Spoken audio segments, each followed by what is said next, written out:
আসসালামু আলাইকুম বন্ধুরা, আশা করি সবাই ভালো আছেন। ইন্না লিল্লাহি ওয়া ইন্না ইলাইহি রাজিউন। শুরুতে যখন এই খবর এসেছিল তখন এই ধরনের খবর বহুবার এসেছে, কিন্তু শেষবার যখন এই খবরটি আসে তখন আমি নিশ্চিত করেছিলাম যে আবু উবাইদার মৃত্যু হয়েছে। এখন এই রিপোর্টটি দেখুন, অফিসিয়ালি কনফার্ম করা হয়েছে এবং আবু উবাইদা সবচেয়ে দীর্ঘ সময় ধরে স্পোকস পারসন ছিলেন। তার শাহাদাতের পরই তার ছবি সামনে এসেছে। এর আগে তো কেউ তাকে দেখেনি, সবসময় সে তার মুখটা ঢেকে রাখত। সুপ্রিয় মহোদয়, হামাস থেকে শুরু করে গাজায় থাকা সব ইসলামিক গ্রুপ এখন নিশ্চিত করেছে যে আবু উবাইদা আর এ দুনিয়াতে নেই। আল্লাহু আকবার। আবু উবাইদা আল কাসসাম ব্রিগেডের সদস্য ছিলেন।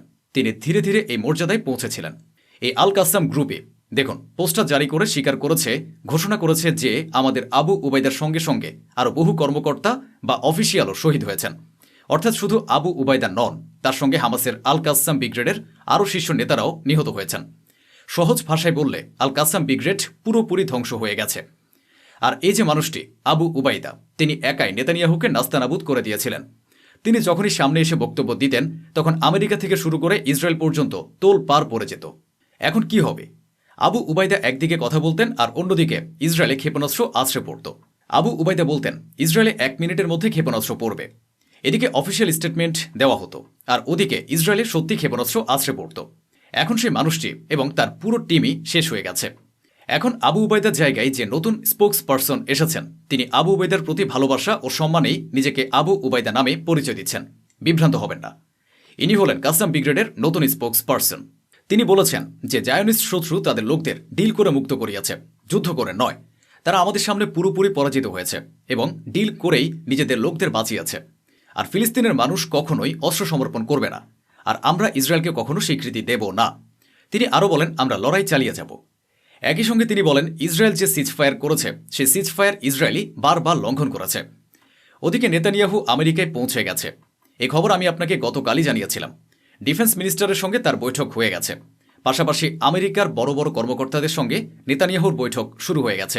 এটা পরিষ্কারভাবে মাথায় রাখবেন, উপর থেকে নিচ পর্যন্ত পুরো শক্তি ইরানের বিরুদ্ধে লাগানোর জন্যই আমেরিকায় গেছে নেতানিয়াহু। তার মূল উদ্দেশ্য হল আমেরিকাকে ইরানের উপর হামলা করাতে রাজি করানো। সুপ্রিয় মহোদয়, নেতানিয়াহু ইলন মাস্কের সঙ্গে ফোনে কথা বলেছেন আর্টিফিশিয়াল ইন্টেলিজেন্স, স্যাটেলাইট এবং ইসরায়েলকে নিয়ে। আপনারা জানেন ইলন মাস্কের টুইটার হলো এক্স, আর সেখানে ইসরায়েলের বিরুদ্ধে অনেক কিছু লেখা হয়, বলা হয়, প্রমাণ দেখানো হয়। স্বাভাবিকভাবেই আমাদের দেশের হোক বা ইসরায়েলের, সব দেশের সরকারি মিডিয়া, স্যাটেলাইট এবং নিজেদের বিরুদ্ধে যা লেখা বা বলা হয় সব কিছুই পুরোপুরি নিয়ন্ত্রণ করতে চায়। এরপর আমেরিকায় এই দুই বড় জানোয়ার ডোনাল্ড ট্রাম্প ও নেতানিয়াহুর সাক্ষাৎ হয়েছে। ডোনাল্ড ট্রাম্প বলেছেন হামাসকে অস্ত্র সমর্পণ করতে হবে, পিছু হটতে হবে। আর তুরস্কের প্রেসিডেন্ট রিসেপ তাইয়েব এরদোয়ান আমাদের খুব ভালো বন্ধু, আমাদের সম্পর্ক ভালো। এখন দেখতে হবে তিনি গাজায় কি করেন, আর আমরা দেখব সামনে আমাদের কি করা উচিত। এছাড়া ডোনাল্ড ট্রাম্প প্রকাশ্যেই নেতানিয়াহুকে অন্ধ সমর্থন দিয়ে বলেছেন ইসরায়েলের যদি অন্য কোনো প্রধানমন্ত্রী থাকতো তাহলে ইসরায়েল টিকে থাকতে পারত না। ইসরায়েল আজও টিকে আছে শুধু এই কারণে যে সেখানে প্রধানমন্ত্রী হিসেবে নেতানিয়াহু আছেন। আর আমরা খুব শিগগিরই গাজা পুনর্গঠনের প্রক্রিয়া শুরু করতে যাচ্ছি। একই সঙ্গে সিরিয়ার প্রেসিডেন্টের প্রশংসা করে ট্রাম্প বলেন সিরিয়ার সঙ্গেও খুব শিগগিরই ইসরায়েলের একটি ডিল হয়ে যাবে, কারণ জোলানি খুব ভালো কাজ করছেন। তিনি আরও বলেন এই যে নেতানিয়াহু, তার বিরুদ্ধে যে দুর্নীতির অভিযোগ রয়েছে সেগুলো থেকেও ইসরায়েলের আদালত খুব দ্রুতই তাকে মুক্তি দেবে।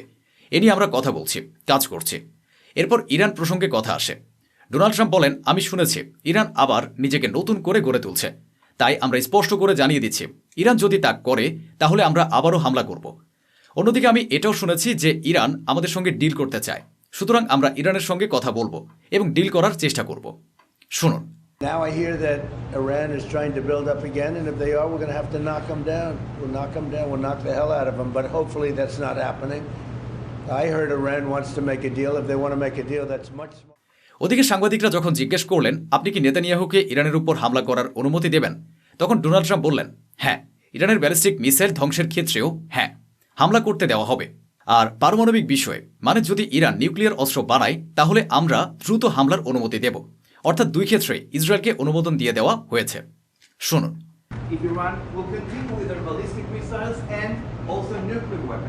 If they will continue with the missiles, yes, the nuclear. America আর ইসরায়েল একসঙ্গে একই কথা বলছে, যে কথা বলে তারা এর আগেও ইরানের বিরুদ্ধে জয়ী হতে পারেনি। ট্রাম্প বলেছেন আমাদের ইরানের রেজিম চেঞ্জ করতে হবে, ইরানের সরকারকে ফেলে দিতে হবে, নইলে আমাদের ডিল করতে হবে। সুপ্রিয় মহোদয়, ইরানের পতনের জন্য প্রচুর টাকা খরচ করা হয়েছে। ইরানের মানুষের সঙ্গে বিশ্বাসঘাতকতা করানো হয়েছে। 12 দিনের যুদ্ধে এমন পরিস্থিতি তৈরি করা হয়েছিল যেন জনগণ সুপ্রিম লিডারের বিরুদ্ধে দাঁড়িয়ে যায়, কিন্তু তা হয়নি, বরং উল্টো ফল হয়েছে। এখন আবার সেই পুরনো কথাই নতুন করে বলা শুরু হয়েছে। আমি তো বলি, করেই ফেলো না ইরানের উপর হামলা, করো না। এত ভয় পাচ্ছ কেন? হাত পা কাঁপছে কেন? করো না। এত সময় লাগাচ্ছ কেন?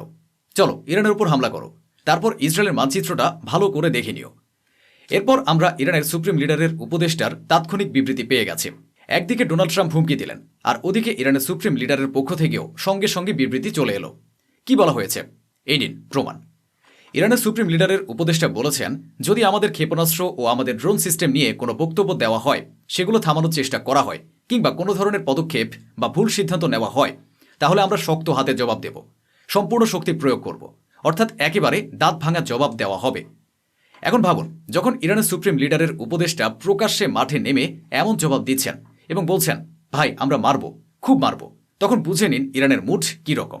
ওদিকে হামাস একটি বিবৃতি জারি করে বলেছে, আমাদের এখনও ডোনাল্ড ট্রাম্পের উপর এতটাই ভরসা আছে যে ডোনাল্ড ট্রাম্প চাইলে শান্তি প্রতিষ্ঠা করতে পারেন, ডিল করাতে পারেন এবং ইসরায়েলের উপর চাপ সৃষ্টি করে যে কোনোভাবে বাধ্য করতে পারেন যাতে ইসরায়েল সিজফায়ার ভাঙতে না পারে।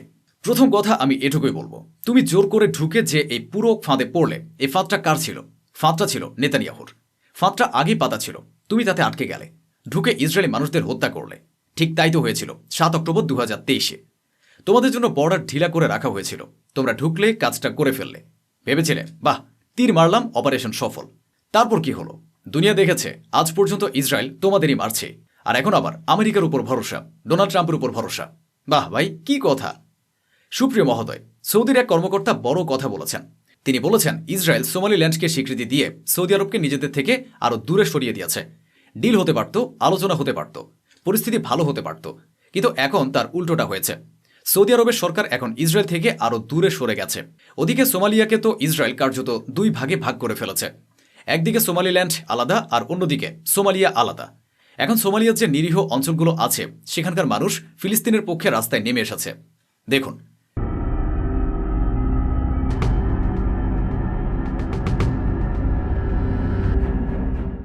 ভাই, কোনো মুসলমান যদি গাদ্দার হয়ে যায়, তাহলে সে মানুষটাই পুরো কওমের জন্য, পুরো দিনের জন্য সবচেয়ে বড় বিষ হয়ে দাঁড়ায়। ইসরায়েল যখন সোমালিল্যান্ডকে স্বীকৃতি দিয়েছে, তখন সোমালিল্যান্ডের কিছু মানুষ ইসরায়েলের পতাকার উপর সিজদা করেছে। নাউজুবিল্লাহ। দৃশ্যটা দেখুন। আল্লাহু আকবার, আস্তাগফিরুল্লাহ, তওবা তওবা। দেখুন, ইসরায়েলের পতাকার উপর সিজদা, আল্লাহু আকবার। তাই আমি বলি, শুধু মুসলমান নাম থাকলে হয় না, আমাদের মাঝেও, এমনকি ভারতেও অনেক এমন মানুষ পাওয়া যাবে। দিল্লিতে থাকা এক মোল্লা আছে, লম্বা দাড়িওয়ালা। ইসরায়েলের দূতাবাস তাকে ডাকে, ইসরায়েলের নানা ফাংশনে সে যায়, আর তার পেছনে মুসলমানরাও নামাজ পড়ে। ছি! এদিকে ডোনাল্ড ট্রাম্পের সরকার এখনও সোমালিল্যান্ডের বিষয়ে নেতানিয়াহুকে সবুজ সংকেত দেয়নি, কিন্তু নেতানিয়াহু পেছন থেকে আমেরিকার কর্মকর্তাদের প্রভাবিত করা শুরু করেছে, টাকা খাওয়ানো শুরু করেছে। ফলে আমেরিকার কর্মকর্তারা নেতানিয়াহুর সমর্থনে বারবার ট্রাম্পের কানে এই কথাই বলছেন, সোমালিল্যান্ডকে যদি আপনি আমেরিকার স্বীকৃতি দেয়, তাহলে চীনকে কাউন্টার করতে আমেরিকারই লাভ হবে। এখন সোমালিয়া খুব চতুরতার সঙ্গে কাজ করছে। হঠাৎ করে সোমালিয়ার প্রেসিডেন্ট এই ইস্যুতে কথা বলার জন্য তুরস্কে যাচ্ছেন, আর তুরস্কের সঙ্গে ইসরায়েলের সম্পর্ক খুবই খারাপ। আমাদের ইউটিউব ভিডিও যে দেশে দেখা হয়, সে দেশের ভাষাই স্বয়ংক্রিয়ভাবে ডাব হয়ে যায়।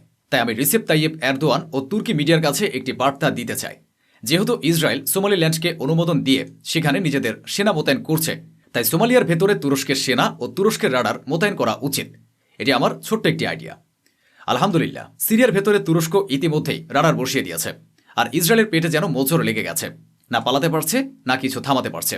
একই কাজ তুরস্ক যদি এখন সোমালিয়ার প্রেসিডেন্টের সঙ্গে কথা বলে সোমালিয়াতেও করে দেয়, তাহলে দেখবেন ইসরায়েলের শ্বাস কিভাবে আটকে যায়। ওদিকে গাজার পরিস্থিতি দিন দিন আরও ভয়াবহ হচ্ছে। প্রাকৃতিক দুর্যোগ সেখানে তাণ্ডব চালাচ্ছে, যার কারণে সেখানকার মানুষ আরও বেশি কষ্টে আছে। এখন আসুন কয়েক সেকেন্ডে গাজার পরিস্থিতি দেখায়।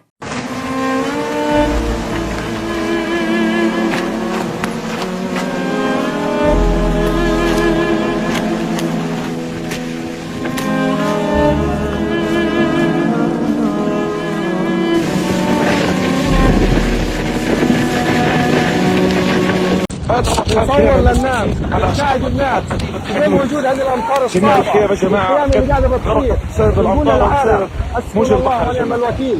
حاجه القيام على شاطئ بحر غزه، حاجتكم للاكل.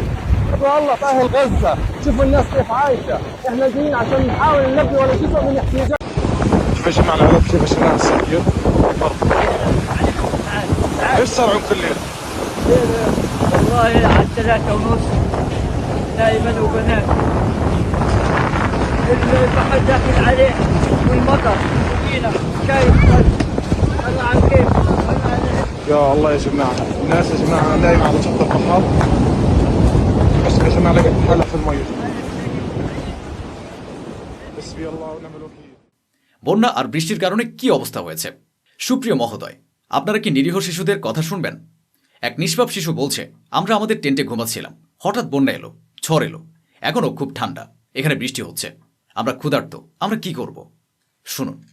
خيمتنا اتخرجت واحنا نايمين والخيمة بتتخلخل وشوف شدلنا كيف.